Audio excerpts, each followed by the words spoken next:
Nope, I don't. Okay, hey guys, welcome back to Canna-Heads ND. This is episode number 9, so we're getting things actually figured out by now. This is your once-a-week podcast for the latest in cannabis local and national news every Sunday. This is kind of a later episode. Typically we run at 6:30, but we'll go for about an hour, hour and a half. My name is Phil. I'm Anthony. Hey, we got it down even. So yeah, welcome back to the show, guys. If you'd like to support ND for Freedom of Cannabis Act and reaching new heights in advertising, or just to support the cause, you can feel free to donate at the Streamlabs link below, which is going to be on this side up there. Um, or if you want to just support us by getting signatures, you can do that as well. You can go on our website, ndforfreedom.org or .com, either one, and click on the measure button. And the website looks a little bit something like this. Um, so you'll just hit the measure button right here. If you scroll down a little bit, you'll see the full language button, and up will pop up the actual petition. We are a constitutional petition circulating in North Dakota. If passed, it would allow anyone over the age of 21 to possess, grow, and consume cannabis. So, if you agree and would like to support the cause, feel free to reach out to us on Facebook or on the page ND for Freedom of Cannabis Act, which is probably where you're watching this. We also do stream live on YouTube as well, so subscribe to us on YouTube as well, Canna Talk ND. My hopes and wishes are that we'll have 1,000 subscribers by the end of the year. We're a little far off from that one, but the more subscribers, the better. If we can hit the 1,000, it would actually grow our channel much faster. The first 1,000 is the hardest, and then once you hit the 1,000, you sign up for a partner. We won't be actually monetizing any of our videos because we won't ever be able to get the monetization. But it gives you a jump as far as in the algorithm of YouTube. It will let you get more like search, like it'll pop up in people's recommended and stuff like that. So that's the reason why we're aiming for the 1,000. Also, this episode of Canna-Heads is sponsored by Lucky's Smoke Shop, which is in Minot. They are one of the businesses that support us in the petition, as well as if you are a business and would like to support and have the petition at your location, you will also get a placement on our map. This map actually gets pretty decent amount of traffic, so it is pretty helpful for your business as well as for us. But the Minot one, if you go to our website, you can hit the petition locator here, and you can click, this is the Minot one. So if you're in Minot, you can hit that or type in your zip code up here. The Lucky's Smoke Shop is actually right across from the Minot Airport, based on the map. But they're also at 2025 3rd Street Northwest in Minot. As well as if you like any of these kinds of shows, kind of like long form news shows or informative type of shows, you can also listen to us on KRFF Radio Free Fargo. That's 95.9 on Thursdays from 4 to 5 p.m., and that'll be with Wilson. So other than that, that's kind of the housekeeping stuff. Yeah, other than that, just a quick little update there. We are There's another petition circulating. Legalize ND submitted. Their deadline was actually, like, as far as when they're supposed to hear back, was for today. Don't have like the insider knowledge or anything like that, but something is telling me that there is no such thing as 58103 North Dakota. So we'll probably be hearing about that sometime in the next few days, that it got denied and they're going to resubmit more than likely. So other than that, yeah, so as far as the difference in petitions, I just kind of want to make sure everybody kind of understands the two differences. We're a constitutional petition. Legalize ND is a statutory petition. The reason why the constitutional one, in my opinion, is better is because if anything changes as far as how they're going to be regulating the laws, how they're going to be implementing the laws and everything like that, if any of that changes, it has to come back to the voters to vote on the change. It allows a constitutional protection. The statutory wise, it is a lot more in depth, and that's for a reason. As far as the constitutional one, it provides the protection, and then after it gets approved in the Constitution is when they figure out how everything works, who goes and gets taxes, how the regulation is done, like the amounts and stuff like that. There's a protection for the 12 plants, but it allows for kind of a little bit of a conversation and a compromise to be made between the voters and the legislators. As far as the statutory petition goes, One of the major differences between the two is self-grow.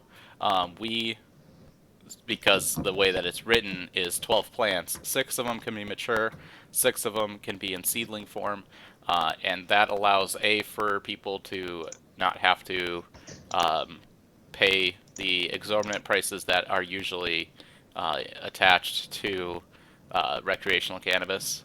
We'll actually be touching on that here in a little bit. And it also allows for the amounts to be kind of a little bit um, I forgot the word that I was using, but basically allows us to compromise. Compromise, that's the word. The 12 plants, it depends on who's growing and how much they're growing, is what figures out the 12 plants. So the it allows for a compromise between the voters and the legislators. With the statutory law, it's kind of set in stone. So their number, I wasn't 100% sure. I can actually just look up. Let's just look up Legalize ND. It's really hard to get to their website, by the way. You kind of just have to Google it because there's no way that you're going to remember legalizend.homestead whatever. Um, just Somebody do them a solid and make a tiny roll, right? yeah, like straight up, like yeah. They do have a domain, but the thing is the Legalize ND domain apparently is selling CBD, which is not legalizing cannabis. Just, And then they also have another domain as well. I just also kind of want to point that one out. That is not true. Like that website is a SEO spam. It's basically a way to game Google into listing their website on Google. It is frowned down upon by Google, and it will most likely not work. Just gonna give that little advice to whoever's running that website. Keyword spam does not work. Throw that stuff into your meta tags, call it a day, because that's the only way that you're going to get onto a good Google rating. We have a very good Google rating. Let me just put that one out there. But their constitution or their statutory is a 2 ounce limit to adults 21 years of age or older. So it's kind of ours, but the 2 ounces is the hard number for it. The cities will reserve the right to reject and limit retail stores in their communities. So a city can just be like, nope, don't want to have any recreational stores in my city. So sucks to suck. Um, Yeah. it does, have some pretty lax, in my opinion, laws when it comes to the penalties for drug driving or driving under the influence. I don't know which word is used in North Dakota statutes, but basically being high while driving, it has some pretty lax rules. I believe when I first heard about Legalize ND, they had said that they plan on basically controlling it like it is alcohol is controlled. So, drunk driving is the same as high driving type of thing. That's not the case by any means. I'm not going to jump into all of it right now. That will probably be for once they get approved. Um, Anyone who's obviously intoxicated or under the age of 21 will result in a Class A misdemeanor. I think that's the same thing with alcohol, actually, in the state. It does ban home grow for personal use. Why don't I just show up the website, too? Here we go. If you can read this. I'm not sure who decided this color scheme was a great color scheme, but there's that color scheme for you. Um, Not everything has to be green. 420 blaze it, by the way. Just word of advice. Um, there will be implemented child safety measures for like edibles and stuff like that. You'll Anything over an ounce must be securely locked up in the home. It does limit advertising and bans marketing to children under the age of 21 because that works so well in the cigarette industry. It's just wonderful. And also the vaping industry because apparently the the way that they approach vaping is very old school. Um, I don't know if a lot of people vape, but if you've ever been out vaping, like, where people are smoking cigarettes, almost every single time an older person, like a 60-year-old, will come up to you and be like, "Don't you know that shit can kill you?" Um, as they're lighting up a cigarette. So that their view of vaping is very arcane, archaic. Is that the word? I don't know. Either way, they also have set up, Archaic, yeah, yeah. archaic. They've also set up a tax system because they're also economics majors apparently, then and or they know an economic major, and they have said that this is how that everything should go, and no questions asked, and don't worry about it. Uh, that's a system that they've set up, and it also does have. Okay, I want to Go ahead. I want to jump on that one real quick. I'm at the bottom of that list. What is just in legalizing cannabis in our state, but still allowing workplaces to discriminate against people for using a legal substance? That too. um, yeah. So I like my job, for instance. My job's based out of Canada, and Canada is a recreational country. Um, and the way that it happened with them is it got voted in. The next day, we were given a piece of paper saying you will not smoke. If you get caught smoking, especially on the premises or being under the influence of any drugs, we have the right to terminate your employment right then and there. We also have the right to tell you that you need to go take a drug test. Um, I'm not 100% sure what happens with ours as far as, again, this is the compromise area. They've basically made all the compromises with the legislators before they submitted. So there's absolutely no conversation that can be had. No more conversation can be had once this is in, and or like once it goes through. So it's kind of they've kind of put the cart before the horse. So, yeah, yeah, workplaces can still enforce policies restricting the consumption of marijuana by employees. I don't know. I My job doesn't tell me that I can't drink. I can't go to work drunk. That's definitely for sure. But I can definitely, And kind of a given. yeah, exactly. That's kind of a common sense thing. If you're under the influence while at work, I know DOT, like if you're driving a truck and stuff like that, you can't have been drinking like 12 hours before or something like that. Um, and maybe there's those kinds of policies, but in what I've read, there's no distinction between the two. And that might be the actual compromise that they came to, that nobody can be no an employer can basically say none of my employees can smoke and can actually enforce that and terminate you. And on top of that, then that also opens up the conversation of, well, what happens with unemployment?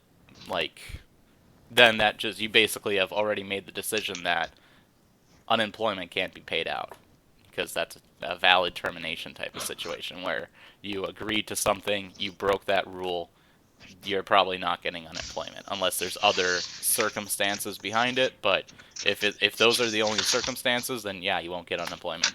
By the way, also, whenever it comes to unemployment, obviously I can't say that you won't get unemployment type of thing, but in my knowledge of having to have filed for unemployment, that's kind of where it stands with that, is my opinion again. Um, so yeah, I just want to make it clear that yes, there are two petitions out there. Um, it's all up to you. Read the petitions, whichever one you agree with, sign. Ours is a little bit more lax and open to interpretation, which is kind of what laws are supposed to be. interpreted, Mhm. especially in And this. really left more to the people. Yeah, Like it's more the individual choice. yeah, exactly. So, let's just jump into after that really really hard and heavy conversation, because that's apparently how we're starting our shows today. Uh, Hey, man, we got some catching up to do. right, yeah. By the way, last week again, sorry that we didn't have a show. I kind of forgot. I believe I announced it on Wednesday. I kind of forgot to mention it the week before, and I apologize for that. We had an event in Grand Forks, and I didn't really get a chance to get uh, the signatures that I wanted to get, specifically because the permission wasn't granted. By the way, if you're going to a mall or a private place, you have to ask for permission before you do it. And it's usually, hey, I'd like to do this thing. Can we work out you having a sign saying that your business doesn't, condone or doesn't agree or deny the the topic at hand, basically. I forgot what the actual beautiful language is, but I know down in Fargo there was the mall there, West Acres Mall. They had a booth there for many weeks, and we're probably going to be coming back with that soon. I'm not 100% sure exactly when and how, but they had the booth there, and they just had a sign, West Acres Mall doesn't, agree or condone or I think that the word was condone the the views expressed here. It's basically a way of saying we allow this to happen, but that doesn't mean that we support it. AKA, Hmm. just because they don't, just because they say that, also doesn't mean that they actually are taking an active stance against it. By the way, that stance is kind of we just haven't vetted everything. We're looking into it, all that stuff, but we want to allow them to have the booth there. So, and that's up to interpretation as well. Let's just actually get into the really good stuff, the really fun stuff. Um, what year were you born in? 89. 89. So, Yep. let's see. Well, the 70s is Grateful Dead.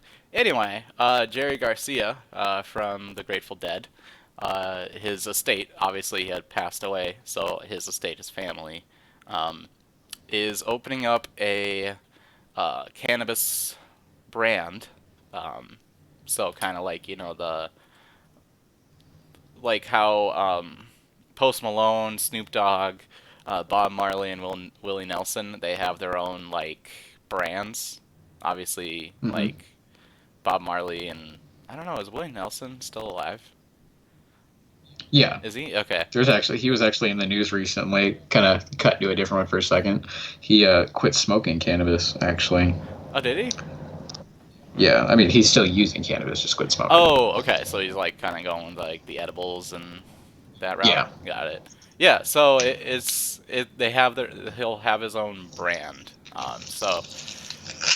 And as far as brands go, it's kind of cool that a I mean, it's Grateful Dead. They were kind of known for their hippie movement. They're kind of, I think they pioneered it almost. They were, I mean, Yeah. They were like yeah, they were almost the culture. yeah, and they also kind of put it into common culture as well. So Hmm. I obviously I was born in the '90s, so this was kind of a little past my time. But yeah, so they're going to be starting their own. There wasn't much on the website. Their website is. I'm a techie guy, so when I see a cool website, I have to show it off. This is cool. So, um, it has music playing, but actually, I think I can play that here. Hold on, let me.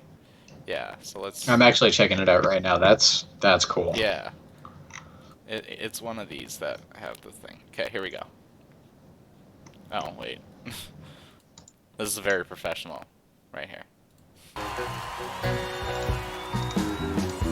So it has like a video. That's cool. There.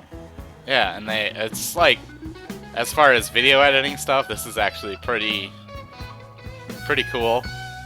Um, and so they have that, and they also, like I said, they didn't really say too much about it.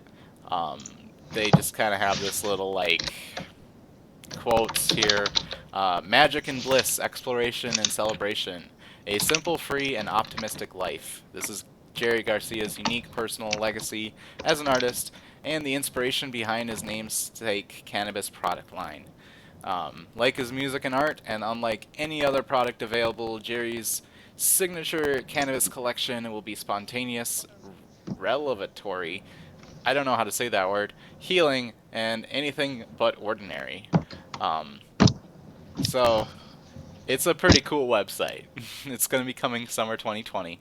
Um, and again, it's his estate, so obviously Jerry Garcia isn't alive making this stuff, but I think it'll be kind of He interesting. should be. He should he? Yeah, like I think it'll be like I think there's going to be the cannabis like there'll probably be a strain named after him, but I think it's going to be a little bit more than that. I think there's also going to be products along with it, like I don't know, like glass, probably like a Jerry Garcia inspired glass type of thing. So he'll probably have um, his branding on it. I don't know what their branding is, but if this is their website, their branding is going to be pretty badass. I do got to say so myself. Like this is a cool, cool idea. I like it. So I just kind of found that interesting. Our next story is not to do with cannabis, and I'm just gonna throw that one out there. Um, But it's equally as important. yes, exactly. So I think I've been pretty vocal about this. I don't smoke cannabis, surprisingly. Okay. When I say I don't smoke cannabis, I smoke it on occasion. I have smoked it, obviously, which is a little bit more to say than the other team. But I don't like commonly smoke it. Like I'm not an everyday smoker or every week smoker. It's once in a blue moon for me, and it's because I'm not. I don't know. For me, it mentally doesn't work well with me. So I get a lot of anxiety from it. But so there's a substance that I do use on a daily basis, like all day, every day, and it's called kratom, or kratom, is sometimes referred. I call it kratom. Um, and so I this, do as well. yeah, so this is a herbal supplement. Oh, not a supplement. It's a herbal. It's a tree that grows in Indonesia, and in different parts of that area. And they have different strains, and like there's a red, a green, and a white. So those strains are different colors, and they do different things. They're kind of like as far as taking it, it's like an opiate. And the as far as the plant goes, it's kind of had a colored history. There was a story that came out like 10 or 12 years ago. Somebody had overdosed on it, is what they were saying. However, the actual story behind it is so they made a website and they had said that my son had passed away and he was using kratom, um, but in the toxicology report that they released, as far as the cause of death, it was a mixture of opiates, so probably kratom, um, and benzodiazepines and alcohol. As far as how opiates work, they do um, they slow down your respiratory system, and what ends up happening in overdoses is you basically forget to breathe, and or your lungs fill up with liquid from the inability to breathe. So, and that's how an overdose happens, and that's how people die. Um, people who do use opiates are usually told don't drink or take benzodiazepines with them, because alcohol and benzos also do as well suppress your breathing. So what ends up happening is when you mix the two, you're suppressing your breathing a little bit with opiates, and then you're suppressing your breathing even more with alcohol, and that's how you usually die. Um, so it's had a colorful history, and the reason why I'm talking about it is so right now, currently in North Dakota, it's completely legal, and you best believe if it was becoming illegal in North Dakota, I would probably be the most um, outspoken individual in this entire state. I would as I well. would legitimately start another measure. I'm just going to say that right out. So currently, though, it is illegal in Alabama, Arkansas, Indiana, Rhode Island, Vermont, and Wisconsin statewide. There are cities that also ban it as well. And one of those cities was Denver, Colorado. So in Denver, Colorado, there's kind of that whole loophole of it's legal to possess, it's legal to sell, all of that is legal. It just can't be used for human consumption. So we kind of have a whole bunch of people basically, using the not for human consumption rule and getting around the whole law of the ban.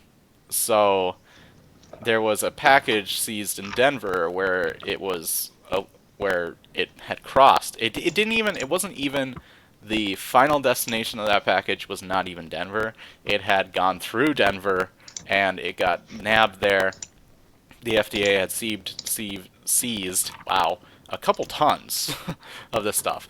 It's not expensive. Um, it's definitely not expensive, like $80 a kilo. Um, yeah, so like it's a substance that a kilo can be purchased at a time, pretty cheap. And it's been known for, like the reason why I got into it, and the reason why a lot of people have gotten into it is they were prescribed an opiate medication by their doctor, and they wanted to either get off of it or were cut off of it, and they needed something to help with the withdrawals, and kratom is one of those things that do it.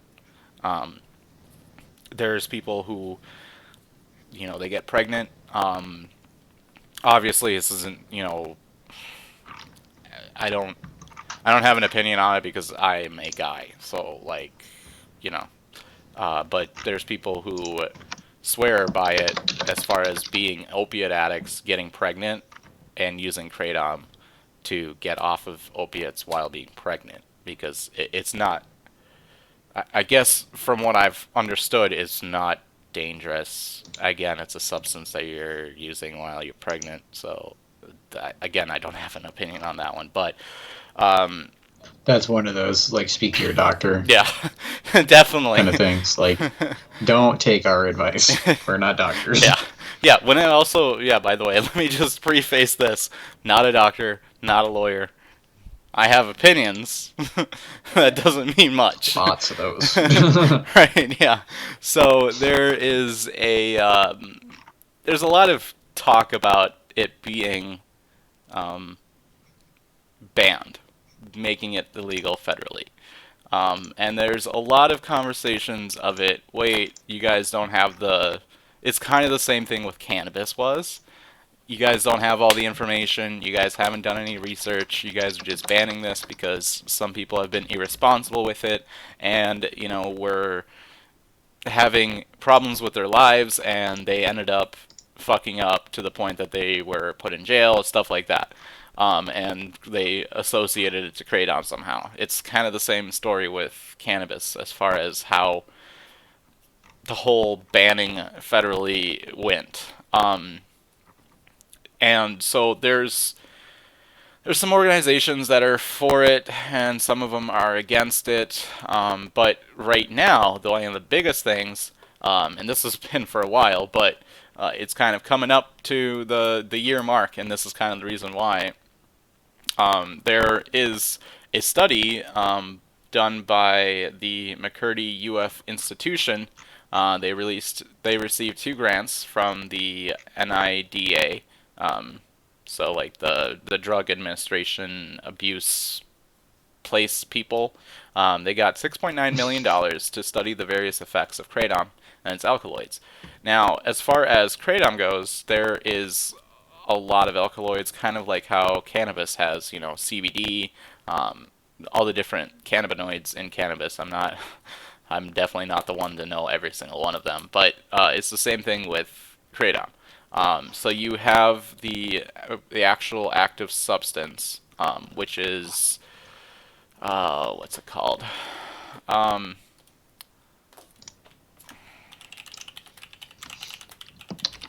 you know, totally prepared here. Oh yeah, okay. 7-hydroxyminigaine. And that's kind of like what people test for. Um, so this one alkaloid, but there's also many other alkaloids in the plant, and that's what gives it the characteristics between the red vein, the green vein, and the white vein. So red vein is a more sedative, green vein is more kind of, well, okay, let's go. Red vein is a sedative, whereas white vein is more mental. So if we were to relate it to cannabis, red vein is more of a indica, and a white vein is more of a sativa. And a green vein is kind of a hybrid, a mix of both, kind of. It affects people differently as well, so like those aren't exactly on the dot, but for most people, that's kind of how it goes. So McCurdy, which is this guy here, he really hasn't been super. He doesn't do interviews or anything like that. But he's the lead investigator on the analytics of the study, and if his findings suggest a medical benefit, such as for opiate session therapy, so like when you stop using opiates, as far as an actual natural painkiller, which is known to be for even things going down to as far as the digestive system. It's also been known. Some people have found use out of it being for like anti-diarrheal almost. So if they find something like that, they would have additional research and they could find more medical uses. Right now, it's kind of in the whole phase of does this have a medical purpose? And if they do find it, then more than likely it will be controlled. Where it's kind of not controlled right now.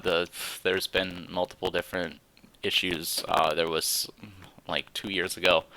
There was like high lead in some kratom blends. There was what's it called?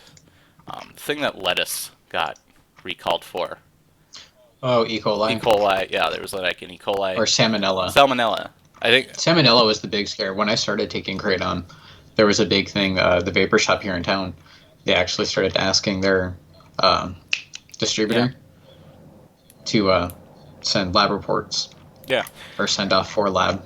So, and then there's kind of this whole other thing that ends up happening. So there is a bunch of kratom advocates. Obviously, it just turned into a whole advocacy group thing. There's one main one, which is called the American Kratom Association, who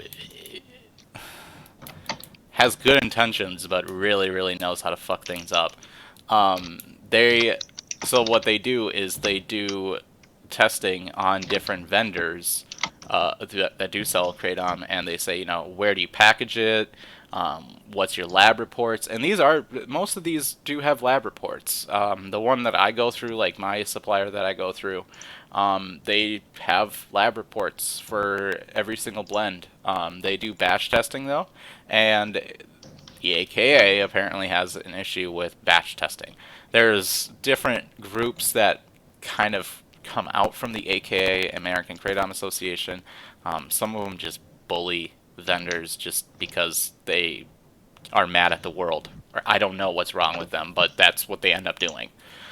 So they basically have been pitching legislation called the Kratom Consumer Protection Act, As far as in Colorado, they've been doing that, as well as in other states. And they've basically made this assumption that the science resonates, the science is so powerful in terms of kratom's potential benefits, and that it's safe.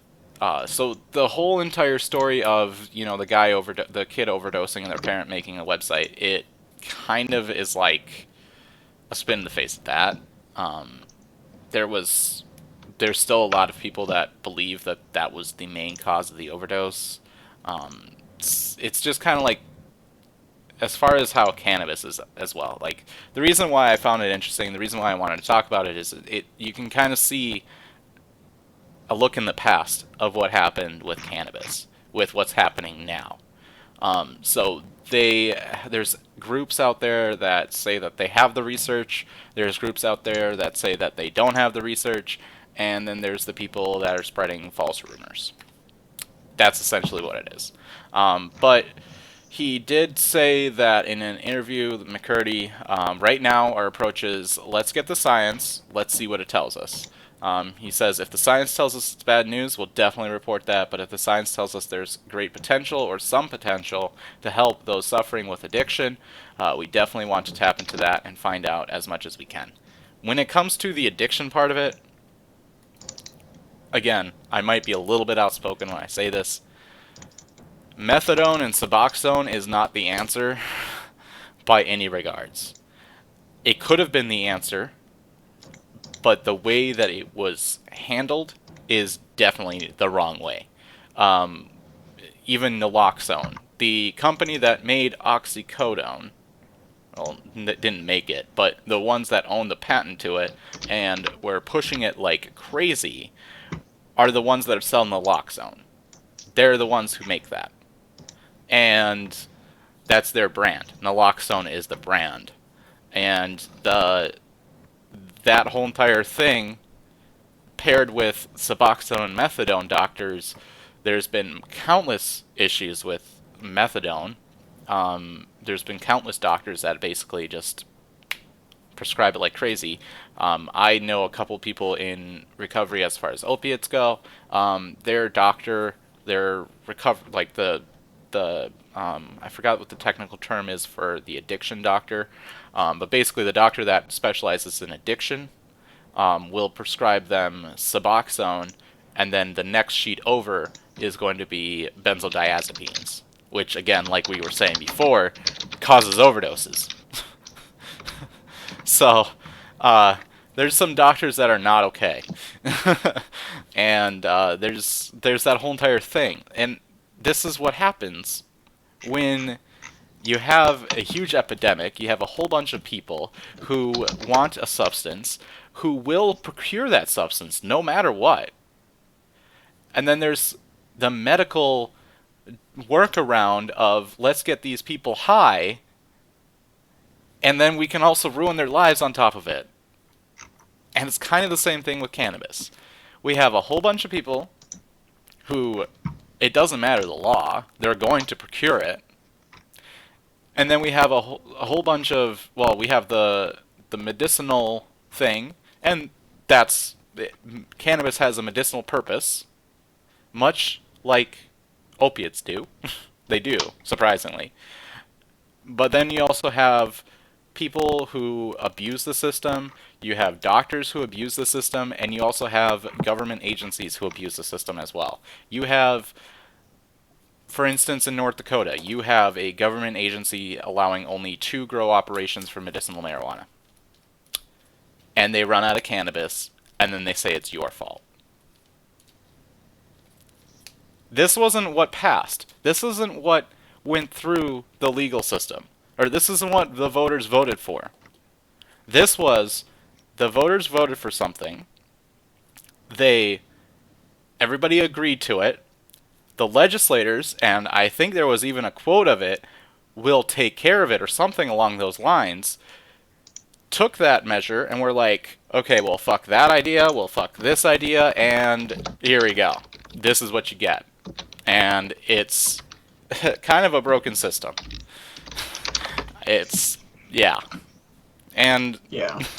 so the reason why I kind of wanted to throw it in is, this is an interesting story, and on top of it, it's a very, very in-depth analysis of what could happen as far as, or what has happened as far as in cannabis world as well. This is a legal substance. It's illegal in some states, but it's a legal substance federally, and this is what they're doing to it. And you can best believe that if they do federally outlaw this, if it is illegal to have kratom, there will most likely be a medicine with 7-hydroxymidogane. That's probably right up next. Yeah, honestly, I could almost guarantee that if they start throwing out some research or throwing down with some research that it's helpful in addiction or mitigation of addiction, you know it's going to happen. Yeah. So, I mean, this episode, the way that I kind of set it up, is kind of a little bit negative, and I apologize for that, but this has to be talked about. So, And it does, and it's not like we can't, focus a little more next week. yeah. So, Sorry. you're all good. Trust me, this is this is a very, very professional podcast. I can't even talk. So, yeah, so that's kind of, yeah. Meanwhile, I think this might actually all just kind of flow together. It's kind of nice. Didn't even plan it this way. So, with cannabis and it being recreationalized in Canada, for instance, there's obviously going to be investors into cannabis grow operations. I'm not sure if it's the same thing in North Dakota as far as the medicinal places. I don't think they're publicly traded, but there's stocks when it comes to cannabis. There's cannabis stocks, and there's publicly traded companies that are major companies like Canopy, and all these different companies that massively grow a bunch of cannabis, and fuel a lot of the market. There was kind of 2 weeks ago, I guess, there was kind of a story that we had talked about a little bit, that basically the way that cannabis stores in Canada were going, there was a big issue with the amount of people being allowed to sell or grow.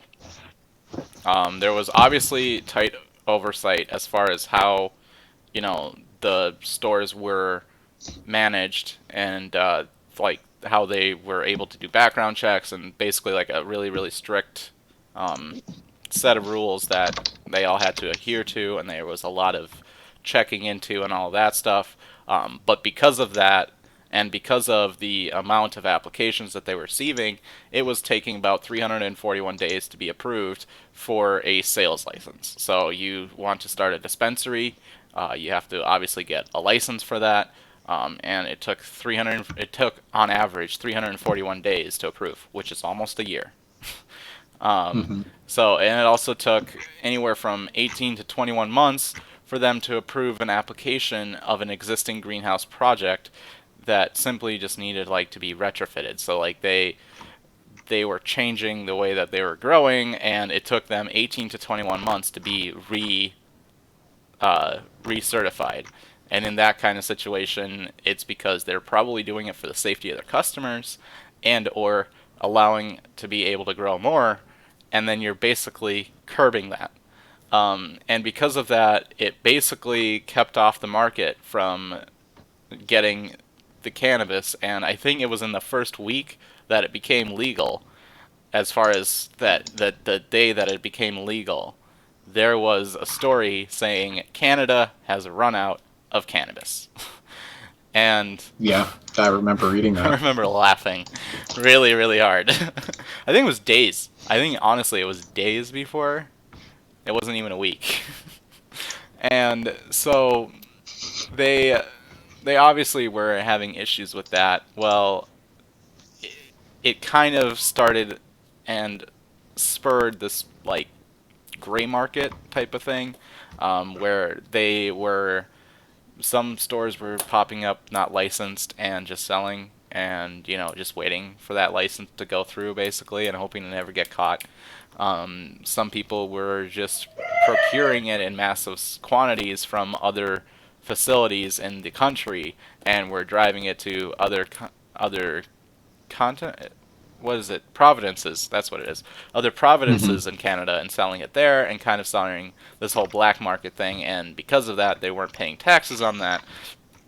It starts this whole snowball effect. And because of that, it was kind of frowned down upon. And because of that, people were kind of pulling out and they weren't buying cannabis stocks. Um, I kind of laugh at the whole cannabis stock thing just because if you're investing into a market that just kind of started up, it's probably not the safest bet. It's probably the biggest risk with the highest reward, but it's not, in my opinion, again, I apparently have many opinions, it's not the best. You know. Yeah. Apparently, yeah. So, uh, the the way that it was going, it was bleak. It was a bleak problem. Well, um, they are saying that they plan to issue 20 new store approvals by April 20th, or not April 20th, 420. No, April 2020. That's gonna be a problem next year, dude. Next year I'm gonna be like, yeah, it's January 20th. Oh How was your man. New Year? Yeah, it's January 20th. Uh, so so basically it caused a bunch of people to pull out, and because of that, it also affects the companies that Giggity. it affects the companies from having the funding available, and then it affects their bottom line, and then they end up not being able to continue to be in business, basically. So because of this, it did when the Canada province of Ontario. Oh, this was just only Ontario. Sorry. So in the province of Ontario, they said that they're planning to open up 20 new stores, which is a lot in a province.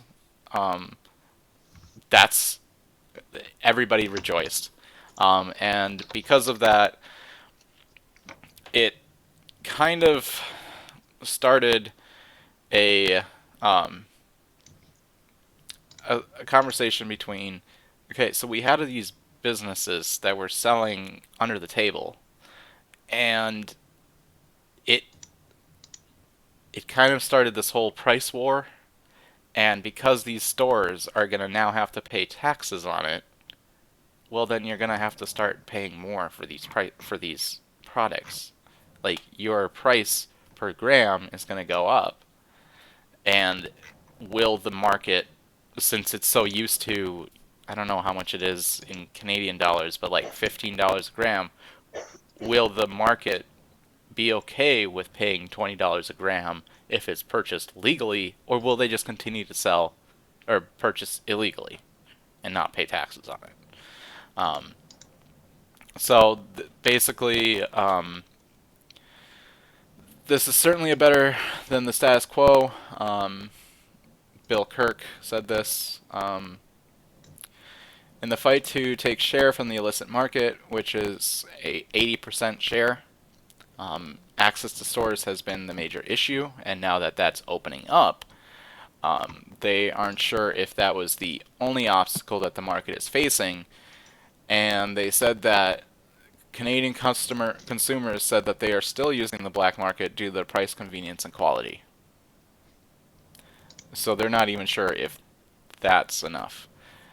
The states that have also legalized in California, for instance, that's our next story actually. The I think Michigan was the one that just is it Michigan? Starts with an M. The state that just opened up. um, I know Illinois started like they followed, or they're Is that they yet? either just followed through or they're about to. Let me see. I think it was. Michigan did Yeah, legalize that was the last one. cycle though. Um, Illinois Cannabis State. Let's just Google that one. Um, on May 30th, they passed the Regulation and Tax Act. Um, so when does it become legal in Illinois? Um, oh, January 1st, 2020. So in 25 days. Is that right? 25 days, something like that. The beginning of the year. So that's Illinois. But the thing is like we've had other states. I think it was Michigan was the one. They obviously didn't have that many stores that were licensed. So yeah, it was Michigan. They didn't have that many stores that were licensed. So, or I don't think they had any. So what they did was medicinal stores could sell recreational until like a certain cutoff before they had to get a license to sell recreationally. But as far as the way that it was done in accounting, I think it was taxed the same as medicinal. Either way, the whole entire thing of you got cannabis recreationalized. The problem is the licensing and the getting it going. It's obviously going to have an issue when it first starts. It will probably happen in North Dakota as well. Um, it's just kind of a way of the beast in that aspect. And so it's it's creating this problem of you got a whole bunch of people who want to become selling or become a store. Wow, totally just fucked that one up. You have a whole bunch of people who want to have a dispensary, and all these people are applying all at once, and then you only got a small board approving it. And it's also the same when it comes to the the statutory measure with legalize ND. It sets up a board. I think it was of 6 or 7 people that each have their own like certain thing. Like one of them knows tax code, one of them knows um, the criminal code, one of them is good at testing. So they each have like their own professions in this whole entire idea, and they each basically somebody wants to apply for it, they apply, and each of these people have to process this application. If it becomes legal, they say that it's, I think it was 90 days after it being legalized before that medicinal stores can start selling.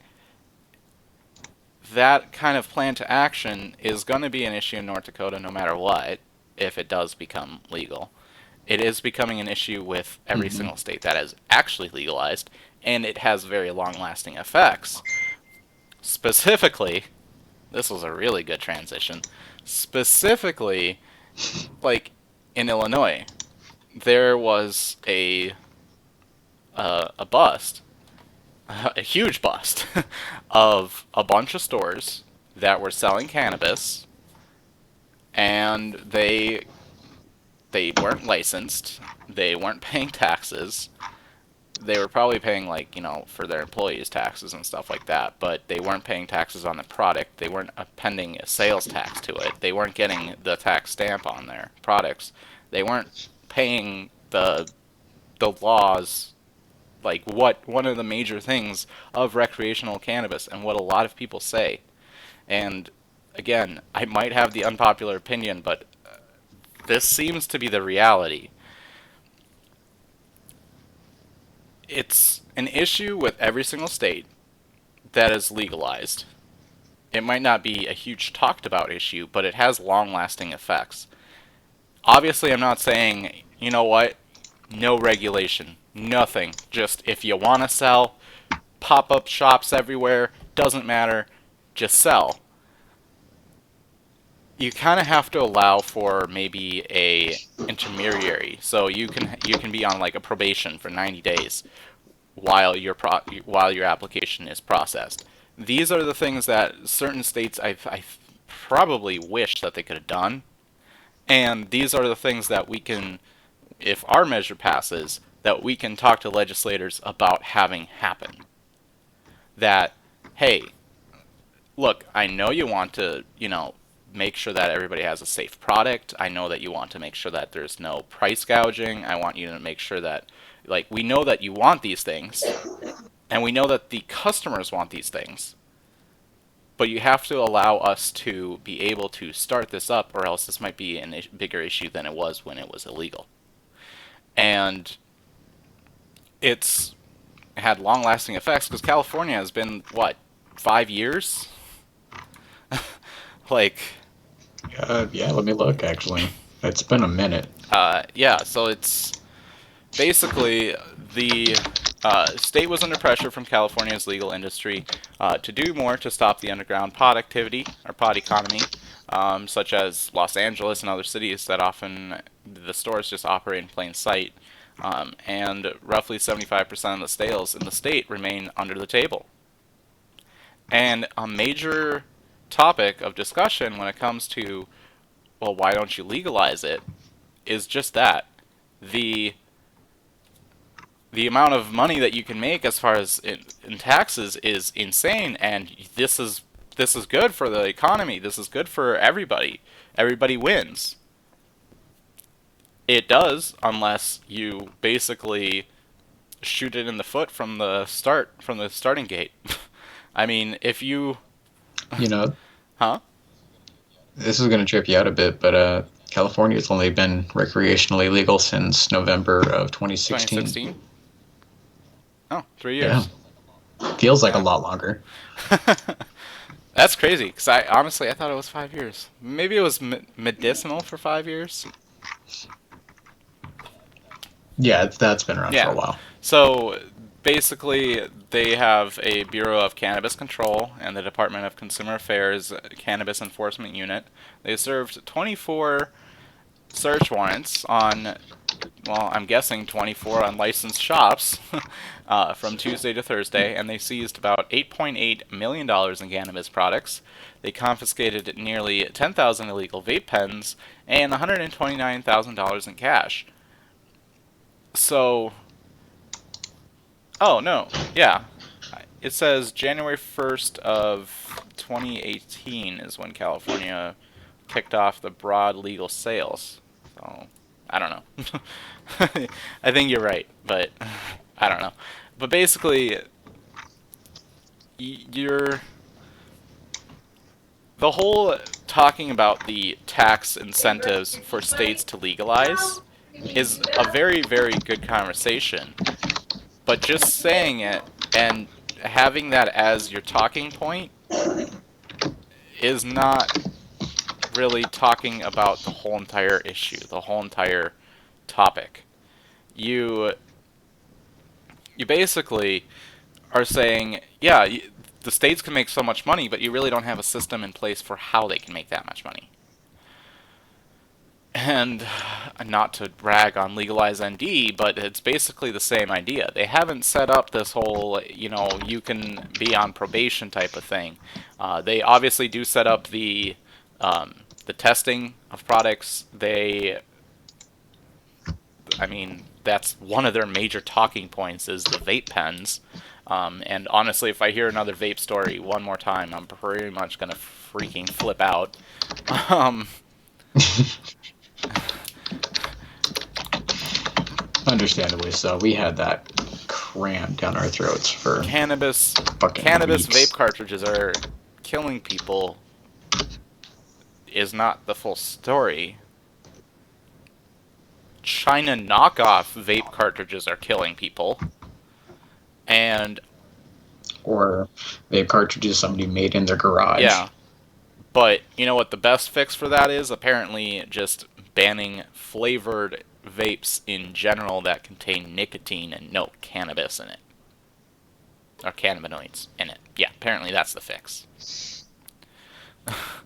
And that's the reality. Like, the thing is we all think that, like, oh yeah, these legislators, they don't know what they're talking about, they don't do any research. There's been a couple of instances where that's happened. I think I read a story um, today, actually. One of the legislators in some state that banned abortion was like, how was I supposed to know that this kind of a pregnancy is that putting a like the cells back into a woman or something. I don't know exactly the thing. How was I supposed to know? I'm not a doctor. Yes, that does happen, but when it comes to when it comes to legislative action, these things are pretty much known. These people aren't stupid by any means. Some of them are. Don't get me wrong, but the common the cop out of commonly used is, hey, this person doesn't know what they're talking about, and they're just going for a different market, and they don't know anything. Like they're saying, oh, well, flavored vape pens are bad now too because the for nicotine when they're talking about cannabis. No, it's just basically that they are trying to diminish an entire market, and one of those things in that market, a subsection of that market, is cannabis products. That's what it is. By who they're funded is kind of how you figure that one out. But Mhm. that whole entire argument of the taxes that a state can make is insane, and everybody should legalize and all of that stuff, is a very good talking point. But one of the things that people should realize and should talk about is how that tax incentive is going to be done, how the licensing system of that is going to be done, and the way that legalize NDs, for instance, is done. It's very copy paste from Colorado. Well, not Colorado. It's very copy and paste from California. Is kind of what I've understood it to be. It's the same system, and now we have a story, like I was just saying, where they seized $8.8 million in cannabis products, confiscated 10,000 illegal vape pens, and $129,000 in cash because it was underground sales. um, so the reason why these products are an issue is, yes, they didn't meet strict state testing standards, and they could have been tainted with mold, pesticides, and heavy metals, and because shock value, this KTLA, which I think is a CBS affiliate, is saying even human waste. Um, I don't know if that's true. That feels like it's not true. But the the reason why this all happened is because they legalized. They had a whole bunch of people applying, and they weren't able to satisfy every applicant. And they said, "Fuck it, I'm gonna do it anyway." I told the state that we're gonna do it, and it could also just be a miscommunication as well. And this is what happens. And again, obviously, I'm not against regularization. This is just more of a cautionary tale of what can happen as far as the licensing system, and this is something that we should be aware of, and this is the reason why a constitutional measure is a better one. Because this passes, we talk to legislators and we tell them, hey, so this is kind of what we ended up seeing when we wrote this. This is kind of how we want to do that. And they say, okay, well, I was thinking this way. Okay, well, let's meet in the middle. Obviously, some topics are not going to be met in the middle. It's going to be either one way or the other. But this is kind of the reason why a constitutional measure, and this is the reason why Colorado did it too, a constitutional measure ends up being a better alternative to something like this, because you're setting up an entire marketplace for something that's already been occurring, and you have a lot of people who have no problem with breaking laws. And because of that, you have to be able to not, be for people breaking the laws, obviously. Like, that's definitely not something that we are for. But we have to be able to understand that that's a a thing that can happen, and that it's something that we should all be able to have a conversation about and not say that we know everything. I feel like this is just a really long rant. I don't know, like, okay, so let's do it this way. Apparently we don't have that many people watching, so these shows used to these shows used to pull in like at least 10 people, but okay. We've been also kind of hit and miss with it too. Yeah. that is probably definitely another thing. But it'd be actually, you know what? How about this? For the people who are listening in the future viewer, what I'd like to see, and let's be nice people about all this, in the comments, tell me how your outlook is as far as this thing passes. What do you want to have happen next, and how do you want it to be implemented? I'm not saying tell me like what percentage in taxes for everything and all that stuff. I'm saying as far as licensing and as far as how states or how dispensaries will start up, how do you envision it occurring? Do you want people to, and I'm going to ask you this question too, so you come up with this one while I say it. How do you envision, do you want basically like a probationary period for stores that they can kind of prove themselves, and obviously they have some strict guidelines and some strict testing and following up on? Do you want like a probationary period? How long do you want that probationary period to be? Do you want it to just be, nope, for now we'll have medicinal stores while they get the licensing, and there's no cutoff point for the medicinal stores from selling? So like, you can't say, 120 days, somebody has to be licensed by then. Do you just kind of want it to be how it's been done in other states? If so, like how do you think that it should be implemented?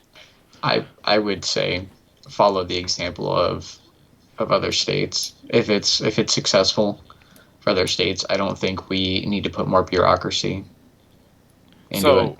Okay, so California, for instance, as far as them, again, this is not like me saying you're wrong by any means whatsoever. Let's just be clear about it. So California, for instance, kind of the first state that like really set this up and really made it mainstream. I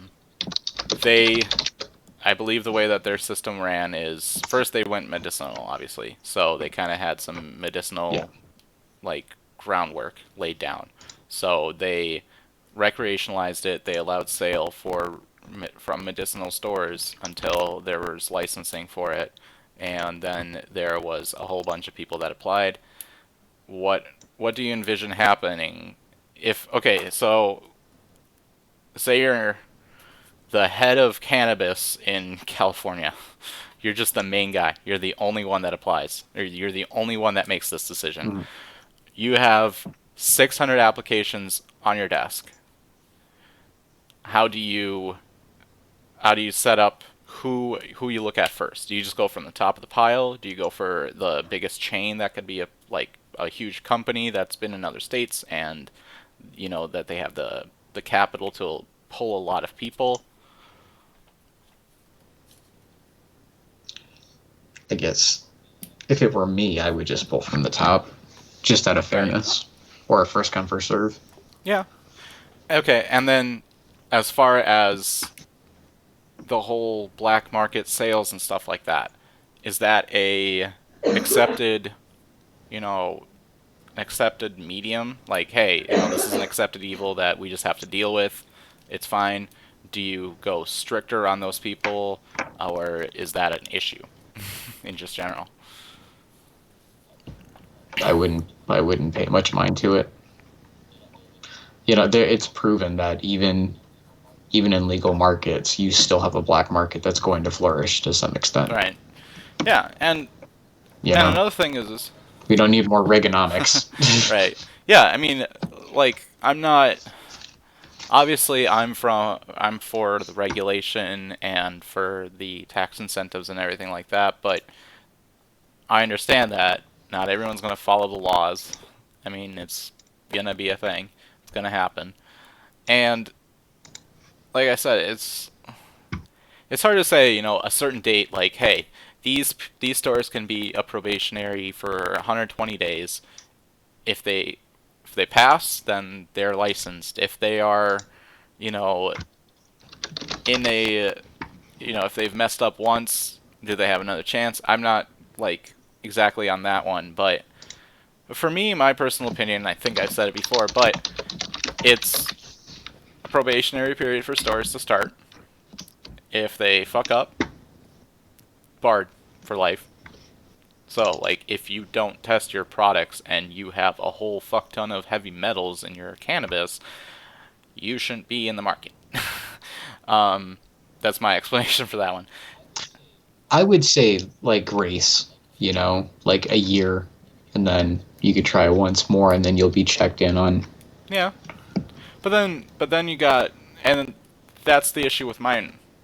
To play devil's advocate on mine is, then you got a whole bunch of money going to the regulation that could have been used to approve applications.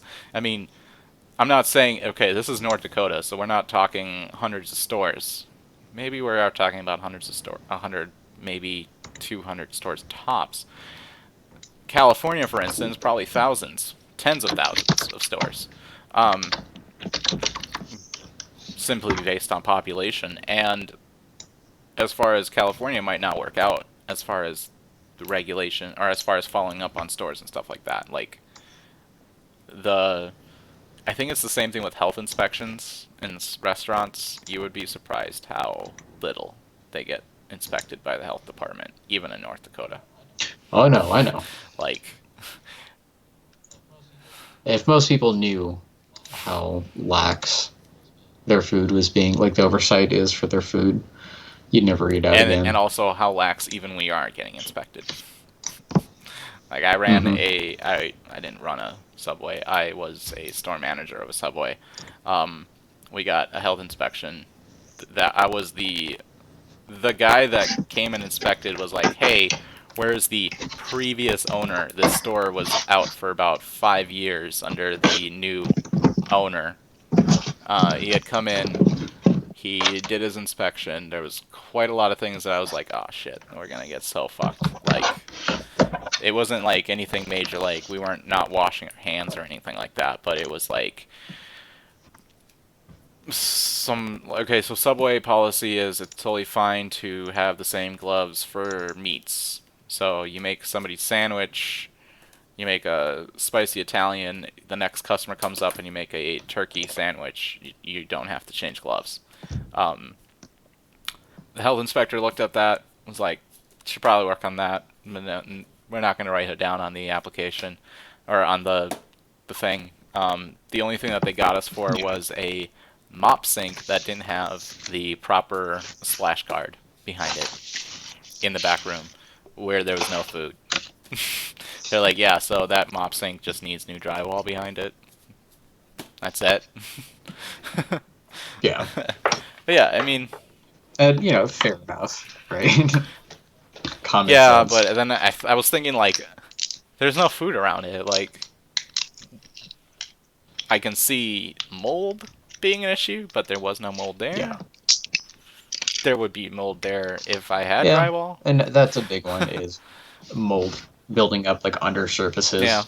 And the thing is like, so as far as like health inspections with restaurants, if that same thing was done in cannabis industry, it probably wouldn't work out too well. No offense. Mm-hmm. There needs to be a little bit more regulation. Where the measure and the people supporting the measure, I think they see the the outlook of enforcement and regulation of this industry is a good thing. There's some people who don't agree with that. They think that it's been illegal and there's no point in fighting it and we're just going to do whatever we want to do, and if we get busted, we get busted and we just go back at it again. I think a lot of people have been I'm an advocate for regulation. Regulation brings safety. exactly. We got so the vape pen cartridge thing is you have the actual products and the ones that are like made in the manufacturing plants by large businesses, they were fine. There was a couple of questions as far as the regulation behind it, and some of those cartridges didn't make it, and then they were still sold, to customers through the back door, basically, like in a different facility. The the ones that didn't make the testing ended up going to another facility, repackaged in that facility, and then basically sold in like the underground market. Um, Mhm. I think it was Tasty Vapes or something. I forgot the name of it, but I think it was, We yeah, it talked was one about of it the on here. first. It was one of our Yeah, first and it was shows. actually a really interesting story, and we didn't really understand it fully. But I don't know. Now that I guess I've been kind of, pretty active in this community for quite a while, and I guess I'm a lot more knowledgeable now than I was at the beginning of the show. But Mhm.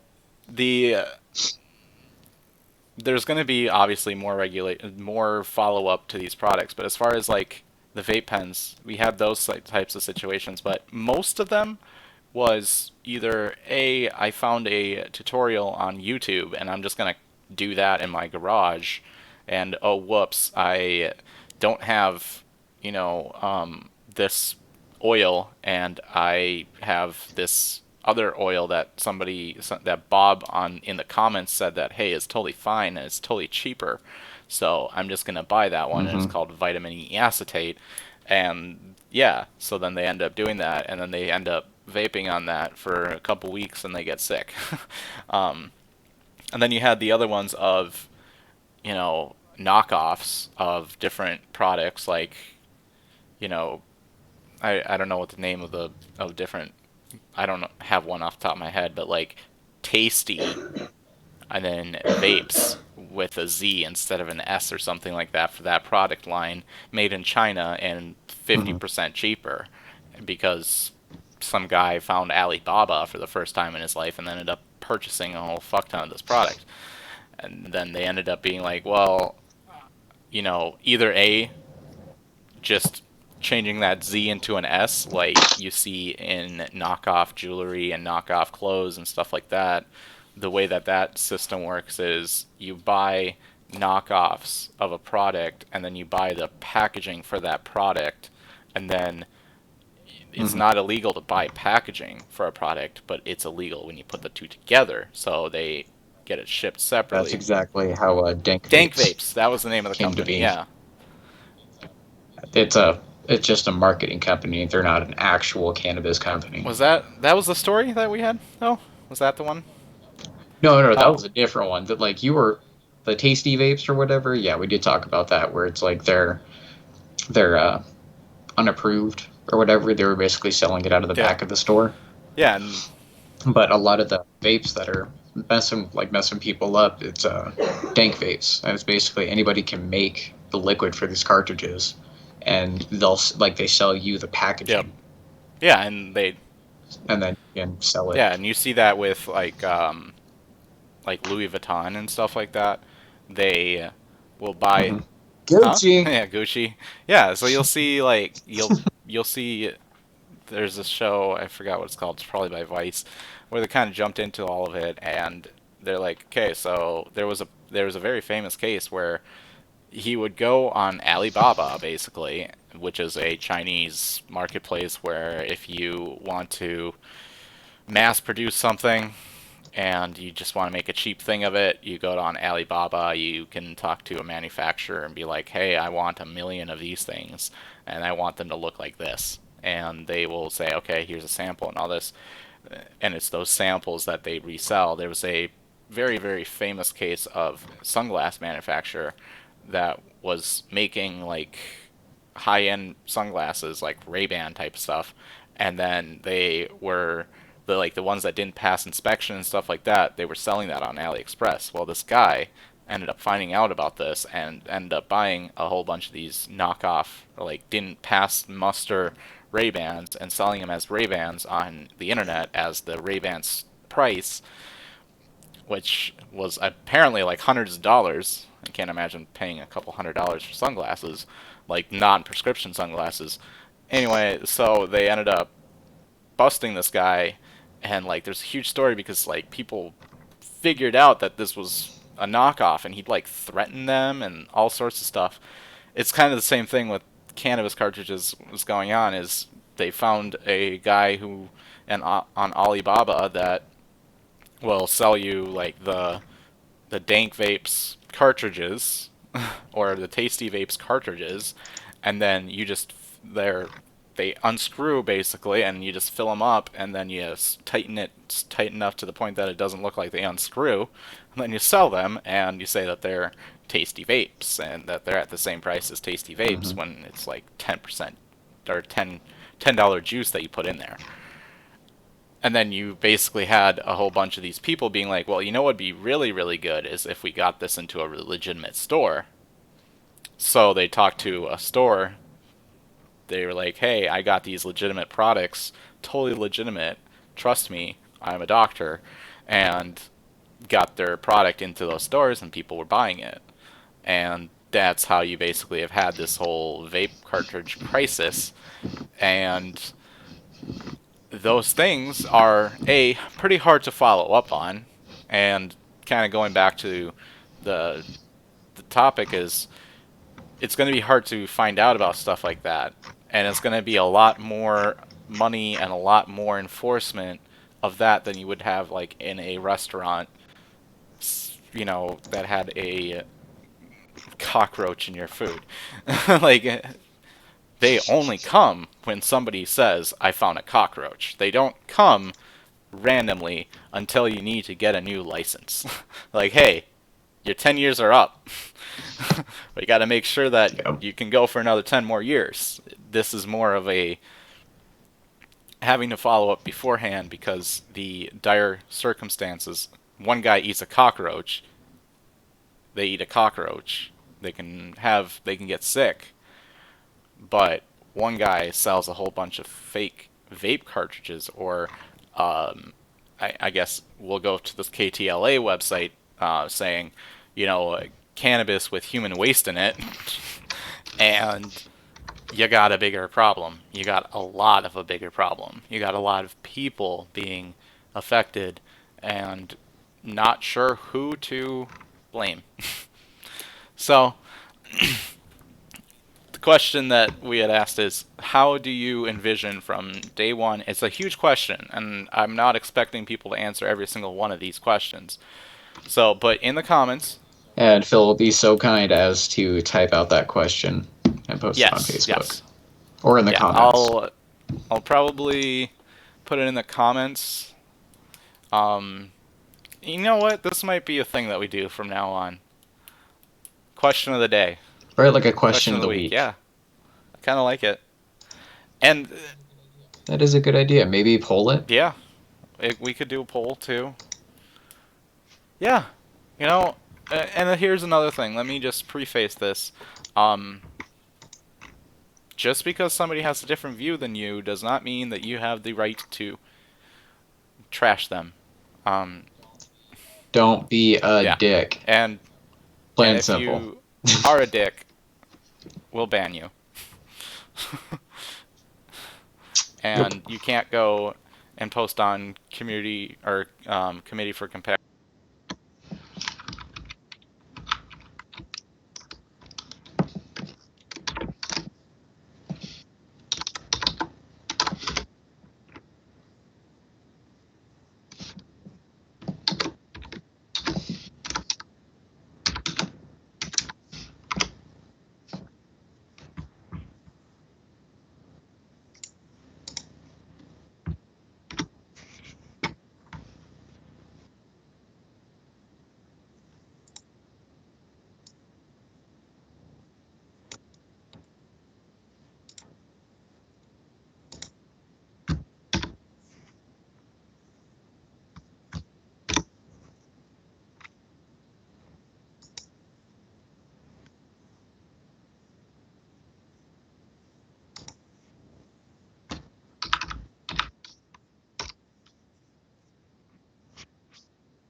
But there is a nap to be had.